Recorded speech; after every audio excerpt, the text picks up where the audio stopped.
શબ્દ સદેહ થયો। યોહાન 1:1-18।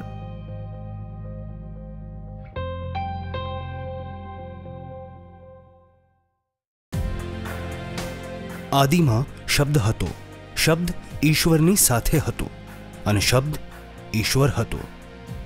તે શરૂઆતમાં ઈશ્વરની સાથે હતો।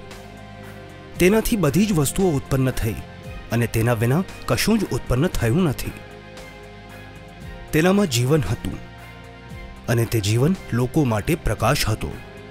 તે અજવાળું અંધકારમાં પ્રકાશે છે, અંધકાર તેની પર કદી જ વિજય મેળવી શક્યો નથી। ત્યાં એક યોહાન નામનો માણસ આવ્યો જેને ઈશ્વરે મોકલ્યો હતો। યોહાન લોકોને પ્રકાશ વિશે કહેવા આવ્યો। યોહાન દ્વારા લોકો પ્રકાશ વિશે સાંભળી અને માની શકે। યોહાન પોતે પ્રકાશ નહોતો, પણ યોહાન લોકોને પ્રકાશ વિશે કહેવા આવ્યો હતો। સાચો પ્રકાશ જગતમાં આવતો હતો। આ જ ખરો પ્રકાશ છે જે બધા લોકોને પ્રકાશ આપે છે।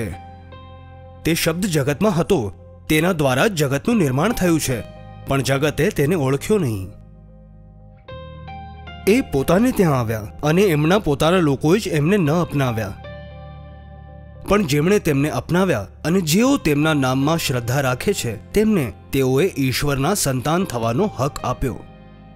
તેઓ ન તો રક્તથી, ન શરીરની વાસનાથી, ન કોઈ મનુષ્યની ઈચ્છાથી, પણ ઈશ્વર દ્વારા ઉત્પન્ન થયા છે।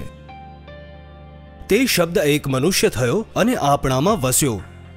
આપણે તેનો મહિમા જોયો, જે ફક્ત પિતાના દીકરાનો જ મહિમા છે, કૃપા તથા સત્યથી ભરપૂર।